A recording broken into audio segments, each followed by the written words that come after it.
welcome to Newsline. I'm Kayla Baker. And I'm Eleanor Wilson. Today on the program, plans to get international students back on campus, $350 million to endometriosis funding, gambling on the rise in post-lockdown Victoria, and we visit some of Melbourne's COVID babies. And we'll also have updates across sports, finance and the weather. But first to today's headlines. Victoria has recorded 2 likely positive COVID-19 cases. The suspected cases are from Melbourne's northern suburbs and are currently under investigation. Residents from Epping and Wollert areas with any symptoms are urged to get tested. Victorian commuters could be facing a $200 fine from today if they refuse to wear a mask on public transport. Police are cracking down following newly released figures suggesting only 53% of commuters have been wearing face masks. The figures display a noticeable difference from the 88% of people wearing masks in November last year. A man has suffered serious head injuries after he was hit by a car at Melbourne's Crown Casino last night. The New South Wales man was parking his car in the casino's car park at around 9:30 when a white van drove out and struck him. The 29-year-old was taken to hospital with serious head injuries, while the driver of the van, a woman in her 60s, was uninjured. Anyone who witnessed the incident is urged to contact police. 3 Australian members of the Olympic skateboarding team have tested positive for COVID-19. 2 athletes and 1 coach flew to the US for the Olympic qualifying event but have been unable to compete. This was the last chance for the skateboarders to qualify and has resulted in their exclusion from this year's Tokyo Olympic Games. Australian sky enthusiasts are gearing up for an extra special lunar event this Wednesday when a supermoon will coincide with the first and only lunar eclipse of the year. The lunar concurrence will cause the moon to be both brighter and larger than a regular full moon, while the lunar eclipse will cast a reddish hue over the sky. We'll have more on the supermoon a little bit later in our weather segment. 14 people have been killed on a mountain in northern Italy after a cable car crashed to the ground. 5 Israeli nationals are among the dead, according to Israel's foreign ministry. The recently opened cable car service is under investigation by officials. The United Nations Security Council has called for full adherence in the ceasefire between Israel and Palestinian armed groups in the Gaza Strip. Backed by the 15-member council, the press statement also stressed the immediate need for humanitarian assistance to the Palestinian civilian population. It marks the first announcement from the council since the conflict began on the 10th of May. Residents of the Democratic Republic of Congo have returned to destroyed homes after Mount Nyiragongo erupted on Saturday, leaving many searching for missing loved ones. At least 15 deaths have been confirmed, with the number likely to rise as officials reach the hardest hit areas. We will have more on that later in international news with Bree Lancaster. And those are the latest news headlines. Now to our first story. Melbourne's university campuses are still relatively abandoned compared to pre-pandemic levels. And with international students still locked out, the state government has started to look at how they can fast-track their return. Fraser Douglas reports. The Victorian Government are currently in talks with the Commonwealth over a proposal for a purpose-built quarantine facility to be developed in Melbourne's north. This is about creating jobs and opportunities. International students is a vitally important sector. Prior to COVID, Melbourne was home to 200,000 international students, making up almost 5% of the city's total population. One of those students was PG Zhao, who, like most of her international counterparts, have been unable to fly back to Australia after returning home. They got lots of problems, such as time difference, internet problem.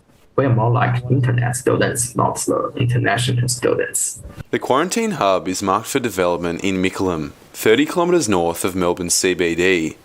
And if federal government funding is secured, it could be operational by the end of this year. Despite this, experts say that the Victorian government could have been more proactive in their response to curb the impacts on international education.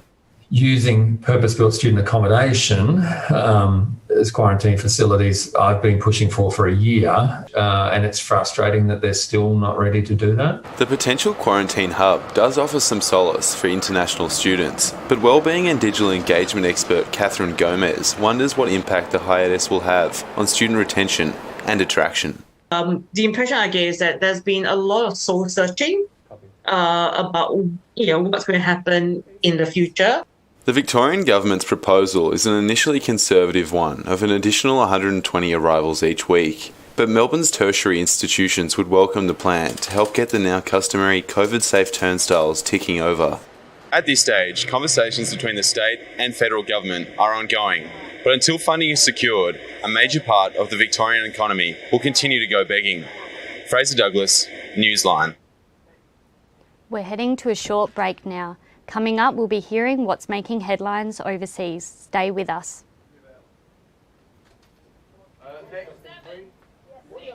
Come on.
Welcome back to Newsline. Bree Lancaster joins us now for international news.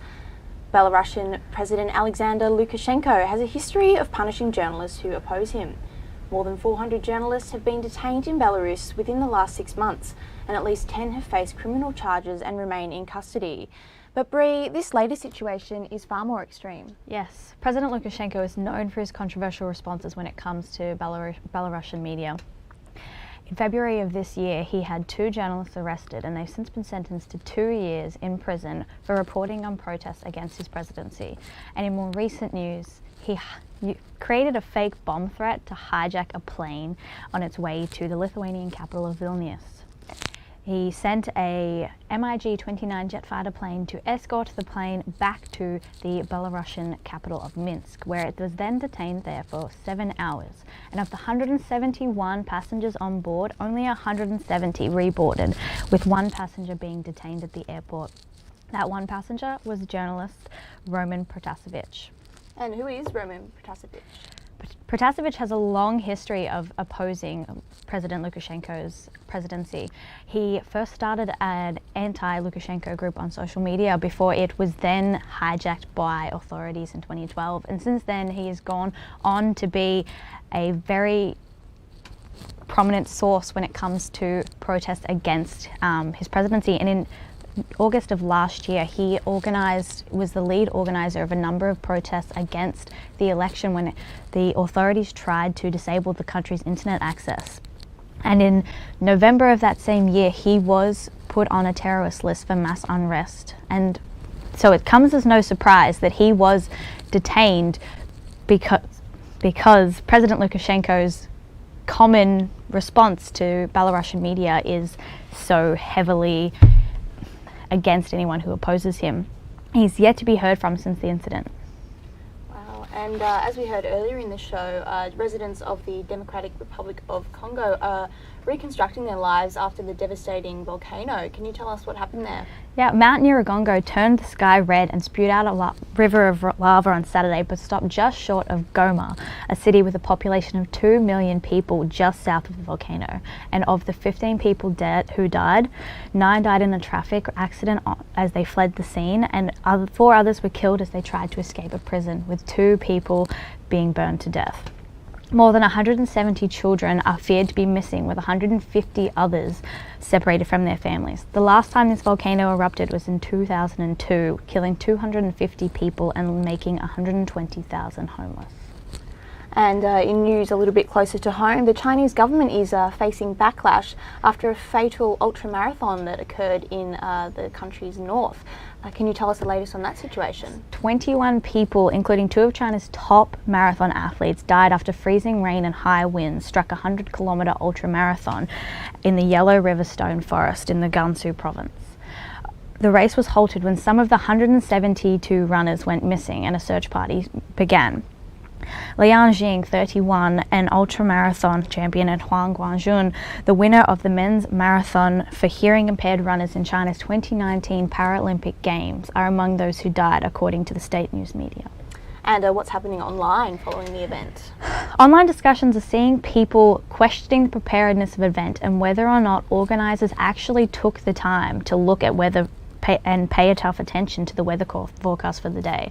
The area is reeling from this loss of so many people, with the organisers of the event offering their condolences to the families and sharing their guilt over the unfortunate event. Thanks very much, Bree. Funding for women's health in this year's budget has provided the means for important research that could change the lives of countless women. Olivia Smith reports. Over $350 million for women's health, with specific funding allocated to research into endometriosis, a debilitating disease that affects 1 in 9 Australian women. We still don't have great ways of diagnosing it. Nothing's foolproof, and we just need awareness, we need education, we need funding, and we need research. The severity of this disease can vary from person to person, some people experiencing chronic pain and others infertility. To actually be able to get out of bed and have a semi-functioning life, I'm on really high dose oxycodone. So that's definitely impacted my life in terms of my memory, my ability, my exhaustion. Fee is one of the many women who have felt let down by the options available to her, having undergone multiple surgeries with little success of improving her situation. So many women have lost the ability to have children because they trusted in a system that had no idea, really. Lack of funding for this issue has left endometriosis incredibly hard to diagnose, with no cure currently available. Now, with much thanks to advocacy groups, endometriosis is on the political agenda, allowing for research such as what's being done at the Royal Women's Hospital to improve diagnosis and treatment for those with the disease.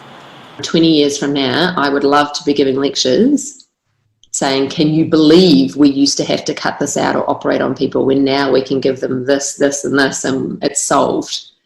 And I want it to be like this horrible story that I used to tell of nightmare times, like bloodletting and stuff that they used to do in the dark ages. Olivia Smith, Newsline.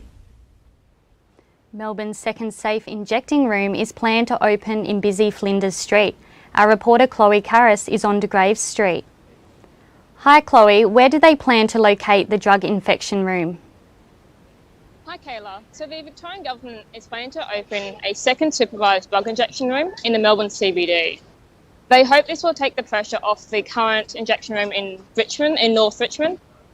And the rooms are expected to be located in the former Yorella building on Flinders Street, straight across from the station. And the building is right next to the iconic Cafe Central de Grey Street. Why are they locating the injection room close to a touristy area? Yeah, so the government would like the rooms to be as close as possible to the drug activity, which is mainly concentrated in the city. It's been reported between January 2015 to September 2019 there have been 51 heroin-related deaths. The first drug injection room in North Richmond was open for a 2-year trial, which was reviewed by an independent panel. From June 30, 2018 to June 30, 2019, almost 3,000 registered clients were using the service, with over 60,000 visits. And what do local businesses think? Yeah, so I spoke to a couple of local businesses today just down the Grey Street, and they are concerned about the injection rooms could be located such a near Tourist Street area, which welcomes interstate and international tourists when that can go ahead. The local businesses were accordingly not consulted on the possible location of the injection room right next to them, and they find it quite worrying it may jeopardise their business by stopping customers coming in daily, and especially like all the interstate travel that could be coming through in the coming months. They still want to welcome customers and continue to make the Grey Street a family-friendly area, but the injection rooms are challenging this from happening for all the businesses down in the Grey Street. And businesses are still recovering from the COVID lockdown, and they are each day still concerned about another lockdown happening, and they can't risk this happening any further. And the injection rooms would avoid any possible visits to help them bring back to normal after the lockdown. And the concern has also come from the first drug injection room in North Richmond, which is still in work in progress, and they're still looking to improve that even further. Thank you, Chloe. Next up, as gambling participation rises in Victoria post-lockdown, so does gambling harm. More after the break.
Welcome back to Newsline. I'm Eleanor Wilson. Gambling levels have risen to record highs in post-lockdown Victoria. But as gambling rises, so do instances of gambling harm. So what is being done to support those who need it? Callum Allday reports. The Victorian government last Thursday released its state budget. Its centrepiece was a $3.8 billion investment into the mental health sector. But with the Royal Commission into the operations of Crown proceeding over the last week, and the rise of gambling post-lockdown, many have been left wondering as to whether or not the government is doing enough to fund the curbing of gambling harm as well. Rose O'Leary, Victorian campaigner for the Alliance for Gambling Reform, says mental health and gambling harm can often go hand in hand. We know that gambling harm is so much more than just financial. Gambling harm can lead to things like marriage breakdown, family violence, mental ill health, homelessness. There's a whole list of things that are comorbidities with gambling harm, depression, anxiety, the list goes on. But she says there are many places people who suffer from gambling harm can go for support. We have an amazing Gamblers Help Service in Victoria.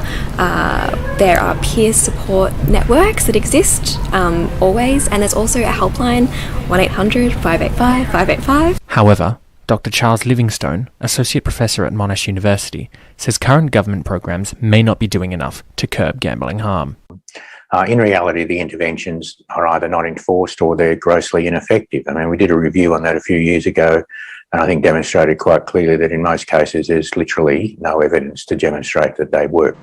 Gambling rates have soared post-lockdown, especially in the north and southeast of Melbourne. While researchers, community groups and advocates alike continue their calls for government to implement new policies to reduce the tide of gambling, it's clear the current policies are not effective enough. Callum Allday, Newsline. Damon Rouston joins us now. Thank you, Kayla and Eleanor. Wiradjuri Aboriginal social worker and behaviour expert, lead researcher of the Culture Code IOU project, Nola Turner-Jensen, joins me to discuss the Victorian budget. Announcement to dedicate $116 million to Aboriginal mental health. Good afternoon, Nola. Thanks for your time. Good afternoon. In the Victorian budget last week, the Andrews government committed $3.6 billion to the mental health services. $160 million of that has been committed to the mental health of Aboriginal Victorians. What are your thoughts on this, and is this announcement overdue? It's definitely overdue. It's welcome, very welcome. And any sort of increased focus on overcoming some of the higher mental health needs of Aboriginal and Torres Strait people is incredibly welcome. It is overdue, and hopefully some of the responses from the Royal Commission into Victoria's mental health system will be achieved. And I think the statistics for Aboriginal people as far as mental health is concerned is so damning, and I'm hoping, we hold out much hope that some of these programs can be community-led and listened to and run by Aboriginal people. In the budget, they've stated that the funding will support the mental health and well-being of Aboriginal Victorians, including funding for Aboriginal community-controlled organisations. Is this enough transparency? And is there enough detail on how and where the money will be spent? It's always quite general, isn't it, when you get a bulk of money and where that money will end up, and how much of it will actually get on the ground. And that's always a concern for Aboriginal people, of how much actually gets to the providers of the service instead of administrative and overhead costs. But when you look at Aboriginal and Torres Strait people and their significantly higher mental health needs, we have more than double their non-Indigenous rate for suicide. We have nearly 1/3 reported experiencing higher or very high levels of psychological distress. All these sort of numbers, and then when you look at the age, you hope that they look at these sort of, where nearly half of our population are under 20. So these are the sort of things where we hope they look at those sort of statistics and think, okay, we really need to be focusing some of this onto the youth and supporting some of the youth. So that's another area that to focus on, what our actual communities look like and where that money is going. It would be nice to know. Is this spend enough? If not, what more can the Victorian government do to support the mental health of Aboriginal Victorians? The Aboriginal people in every community has the capacity to support and to overcome mental health in their own area. And I suppose to localise those sort of organisations and services is has been shown to be a key success to impacting change or creating change. So I would hope that they look at the local areas and the regions and talk to the Aboriginal traditional owners, and particularly the elders. The elders are our wisdom, our wise people, and they need to be supported to be mentally strong as well, and so that they can look after these young people that desperately need support and help. Nola, thank you very much for spending the time to chat with me this afternoon. Back to you, Eleanor. The pandemic saw Australia's unemployment rate rise to as much as 7% last year, leaving many jobless and worried about what the future would hold. But against all the uncertainty, charity organisations like the Salvation Army were able to give unemployed Australians a second chance. Molly McGuinness reports. Hit the Australian workforce hard last year, with many losing their jobs and left with no choice but to queue for hours outside Centrelink. Robert Minahan owned his own cleaning business before the pandemic, but eventually he was forced to shut it down, which he says was very difficult.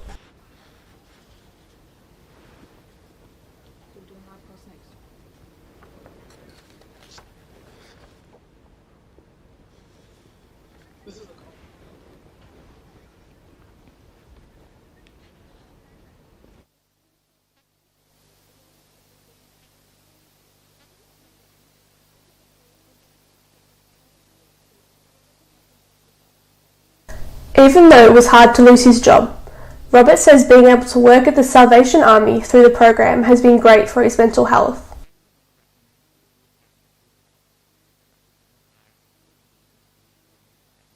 Elisa Peluso is a general manager of the Salvation Army op shop where Robert works. She says not only does it allow people who have lost their jobs to feel as though they are part of a community, but it also gives them a foot in the door to continue to work within the Salvation Army after they finish the program. They've been amazing, and they're all very happy to come in and do some volunteer work and be part of a really fantastic community and just get to know a little bit more about retail, but also,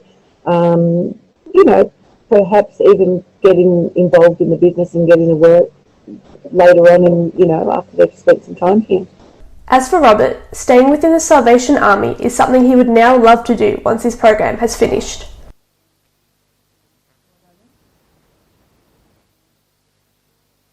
Organisations like the Salvation Army have proved to be a lifeline for people like Robert, helping them to get back on track after a difficult year and enter a new chapter of their lives. Molly McGuinness, Newsline. We apologise for the audio issues, but now the Winter Village has returned to Melbourne for another year of snow-themed fun since COVID last year. And we are joined by Georgia Barry to tell us more. Hi Georgia, so where are you currently? Hey Kayla, so I'm currently in one of the igloos in the Winter Village located at Federation Square Skyline Terrace. It's just opened up on May the 13th for the second time since its opening in 2019. After being closed for COVID last year.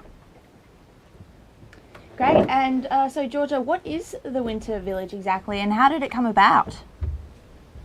So the Skyline Terrace at Federation Square has transformed into a winter wonderland, and it's complete with ice skating and food trucks and pop-up bars, as well as like the magical igloo village is where I am right now. And yeah, as mentioned, in 2019, that's when it first debuted, and yeah, it received an amazing reception from the public. So, yeah. How did it survive under COVID? So it was difficult for the staff, obviously, to shut it down because, as mentioned, the public really enjoyed it with everything going on, all the beautiful food. But of course, it couldn't go ahead in the pandemic. But This year it's back, obviously following COVID-safe rules. But yeah, it's back better than ever, and it's thriving currently. A lot of things are booked out. And it's lucky that it's got a really big outdoor space, as it makes it a little bit easier for, to follow the COVID restrictions, and, it's obviously so important for everyone's safety. Thanks, Georgia. We're now heading to a short break. Coming up next, we have the Roundup with Joel Cripps and Maya Van Ez. Stay with us.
Good afternoon and welcome to the Roundup. I'm Maya Van Ez. And I'm Joel Cripps. In the Roundup, we're going to be looking at some of the biggest stories across arts, tech and in the papers. We'll be hearing about an innovative battery in a town called Yakandanda, a vibrant new arts festival here in Melbourne, and looking at recent political cartoons. But first, let's look at what the big papers around the world are focusing on today. The BBC is leading with Belarus diverting a flight from Irish carrier Ryanair to arrest a journalist, along with a few other stories about Belarus' current political climate. However, Belarus 24, which writes Belarusian news for expats, has no mention of this arrest happening. Instead, they do an online conference hosted by their foreign minister and what they call agricultural novelties. There's also a story that Belarus exports cheese to 20 countries. China's Global Times leads with the death of 21 people who died in the ultramarathon extreme weather event, and an outpouring of grief after the father of hybrid rice Yuan Longping, who passed away on Saturday afternoon. Turning to the Middle East, Al Jazeera is reporting on the ceasefire between Israel and Hamas holding for another day. International powers such as the UN and the United States continue to pursue diplomatic channels to reduce tensions along the Gazan border. The Associated Press website leads with the cable car crash in Italy, with 13 confirmed dead in that tragic accident. Italy's The Local also leads with the cable car having bumped their Eurovision triumph down to second spot. Those are the international front pages. And now to tech news. There has been a recent push to power towns with batteries independently of the power grid. The Victorian town of Yakandanda is one of the first to use these new batteries. Veli Domez has more on the story. Veli, what are these batteries? Well, Joel, Yakandanda has recently installed a large battery, which the locals affectionately call Yak-01. The battery provides 274 kilowatts per hour and is about the size of a four-wheel drive and is stored in an old sawmill. It's powered by solar panels throughout the town, meaning it's renewable. If the town's solar panels power these batteries, does that make Yakandanda completely independent of the power grid? Not entirely. The town's utilities are powered by the battery, such as the supermarket, medical centre, fire station. Some of the housing is, but the plan is to go to 100% renewable energy. It's causing a big concern amongst the big energy providers due to loss of profits. Completely locally produced power must cut power bills in the area. While ongoing costs will go down, it is expensive to set up. It costs $200,000 to install and another $200,000 to transport it to the location.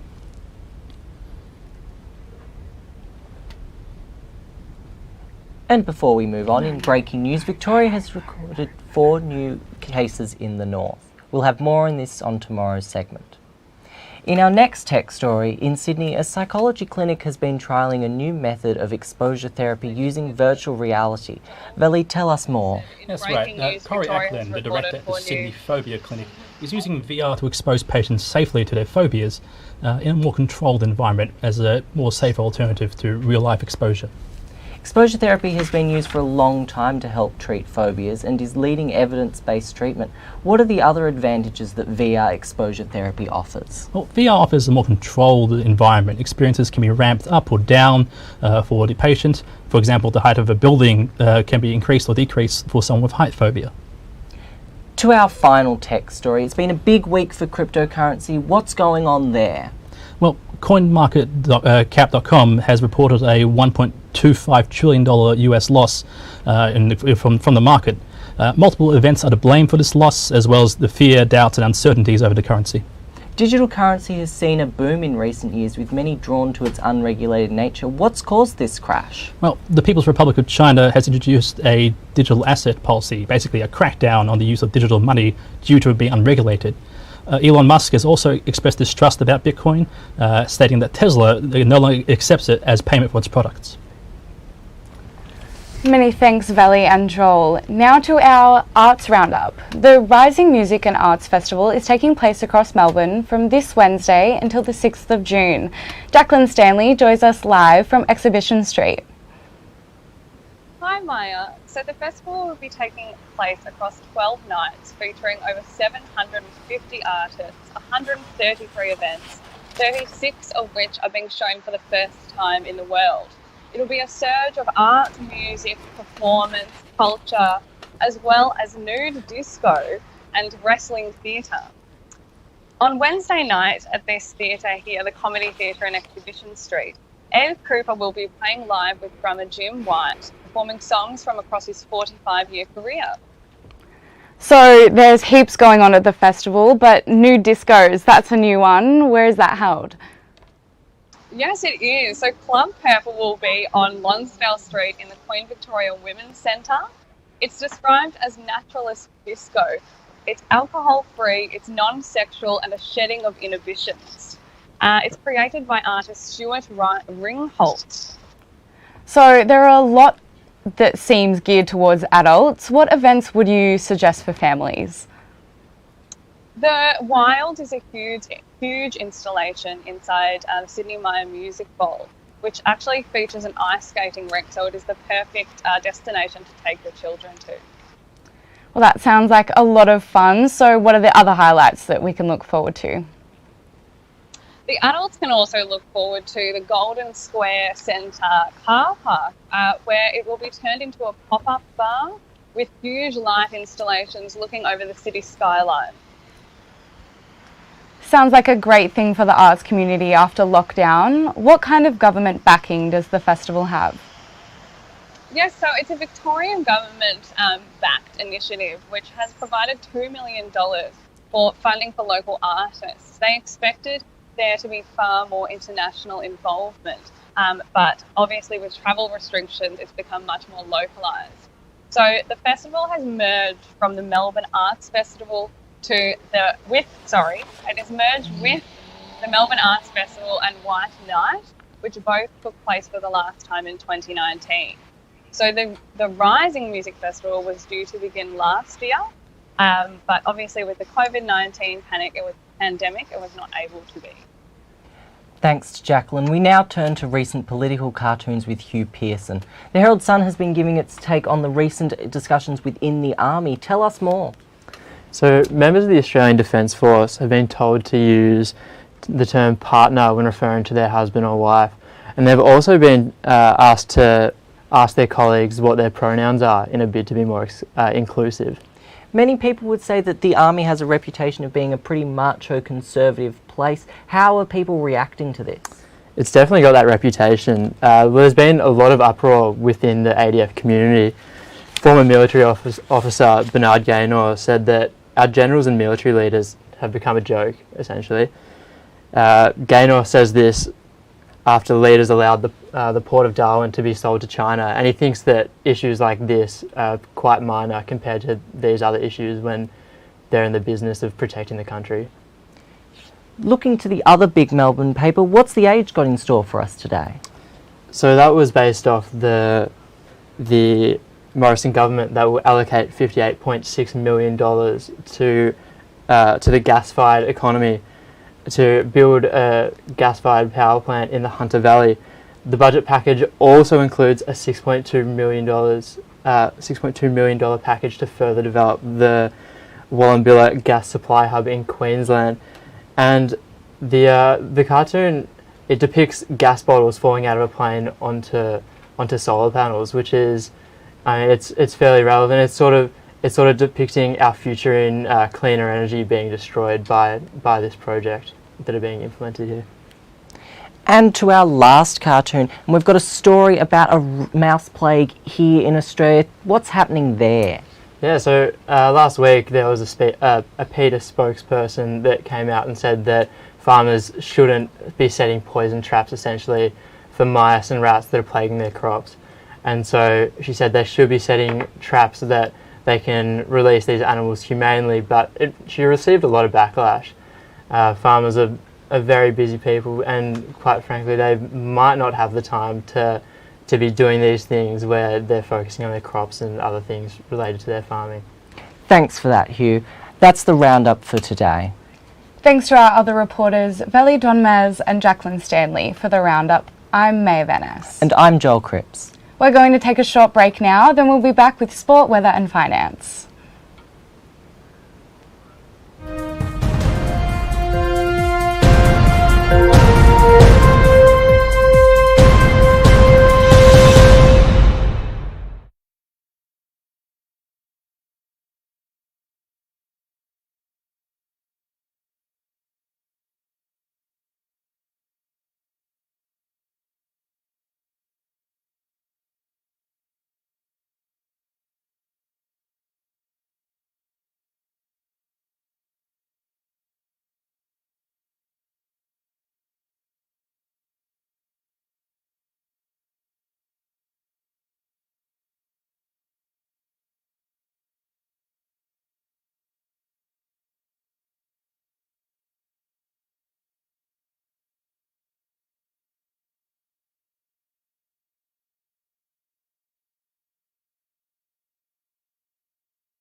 Got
Now it's time for sport, with reporter Molly McGuinness giving us the latest updates. Molly, it was a big weekend in football. Can you give us the latest on yesterday's games? Yeah, of course, Kayla. So Port Adelaide held on to win against Collingwood by 1 point at the MCG yesterday, after trailing by as much as 26 points during the second term. Over at Marvel Stadium, Essendon was able to outskill North Melbourne and run away with an easy 72-point win against the league's bottom team. The Giants were also able to nab a win against West Coast at Giant Stadium, taking home a 16-point victory and securing a spot in the top 8. American Phil Mickelson has become the oldest golf major champion, taking out the PGA Championship at age 50. Mickelson has taken the title from previous champion Julius Boris, who held the record for 53 years when he won the 1968 San Antonio Championship, age 48. That's all for sport. Back to you, Eleanor and Kayla. A booming cryptocurrency economy has just evolved with the introduction of NFTs, digital media that may hold dire consequences for our environment. Nick Whiting reports. With thousands and thousands of pieces for sale. A now booming market has arrived after Christie's sold this piece online for an eye-watering $69 million US. The once confusing world of NFTs is now more open than ever.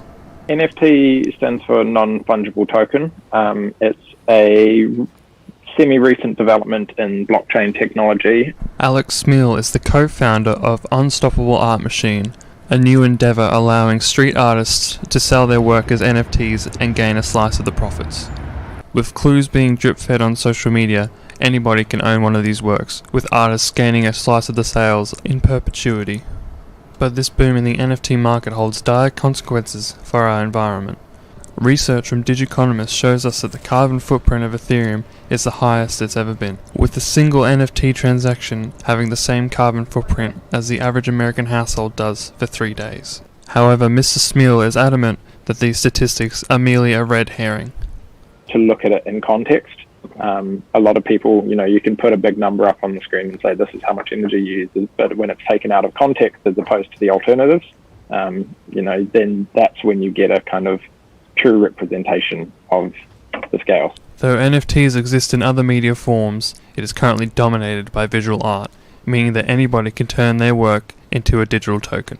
Renowned graffiti artist Lush Sucks is one of many artists transitioning to using NFTs as an art form after making a name for themselves on the street, with his sales alone topping over $500,000. But the effect of NFTs on a global climate scale will continue to ebb and flow as long as the format of these cryptocurrencies evolves. Only time will tell. Nick Whiting, Newsline. And now to finance with Claudia Forsberg. In the Australian market, the ASX 200 has increased by 0.34% and now sits at 7,034 points. Some of the best performing stocks include Hogan, Corporate Travel Limited, and Lewis Limited, which all increased by more than 10%. Meanwhile, the Dow Jones Index has picked up by 0.36%, and the Nasdaq has increased by 48%. One Australian dollar will get you 77 US cents and 84 Japanese yen. $1.07 on the New Zealand dollar, and 63 euro cents, as well as 54 British pence. In commodities, the price of gold and silver have both risen by 0.6% and 0.9% respectively. And Brent crude oil has also increased, and that's finance. Thanks, Claudia. COVID-19 has changed what we do, working from home, studying online to FaceTiming our loved ones. It also impacted pregnant women and childbirth. Lydia Manchi heard from 3 mothers who shared their experience. With COVID-19 restrictions, a new mom had to attend maternity care appointments without her husband. So he missed the 20-week appointment, which is where you get to see, like, you know, the arms, the legs, the head, everything, the brain, the heart, that sort of thing.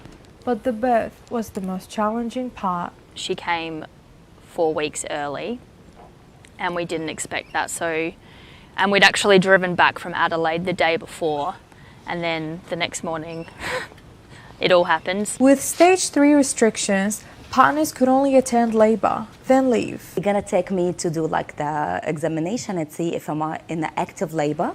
They're gonna allow him to go. If not, they will send me again to the car. I was in active labour, so they asked him just to park a car and go in. And COVID safe rules in place. Imagine a lady in labour and really hard and intense contractions and with a mask on. We heard from 2 new moms, Mia and Flora, share their experiences. A mum of 2 told me her second pregnancy and childbirth was different from her first. There was just more fear at the end of the pregnancy about what was going to happen in hospital, or just fear of getting COVID. The birth was complicated. She was born not breathing and had CPR, and then I had a big bleed as well. After sort of 5 to 10 minutes, she was going well, and that was the most amazing relief. Despite the challenge, they shared the highlight of being a mum. Just watching her grow and change. Like, one day she just figured out that she had hands and her hands were in her mouth. To take care of someone, to bring someone to this life, to be the role model for him. You just love them like nothing else, and they love you, and it's just contentment. Lydia Manshi, Newsline. Now to weather from Melbourne and around the country with reporter Olivia Devendra. Tomorrow, Melbourne will have a cloudy day with a maximum temperature of 20 degrees with northeasterly winds. Across the country, it was mostly cloudy today with Melbourne reaching 19 degrees, Sydney and Brisbane 22 degrees. Hobart today was partly cloudy with a maximum of 18 degrees and Canberra 17. Darwin, mostly sunny with temperatures reaching a top of 29. Looking ahead, Melbourne will remain cloudy with more rainfall throughout the week. A cloudy weekend to follow with Saturday and Sunday reaching a top of 15. And on Wednesday, Australia is set to witness a super blood moon. Melbourne is predicted to be partly cloudy that night, yet viewers should still be able to see it. That's all for your Newsline weather. I'm Olivia Devendra. Back to you, Kayla and Eleanor. And that concludes Newsline for today. Thank you so much for joining us. I'm Eleanor Wilson. And I'm Kayla Baker. Have a great week.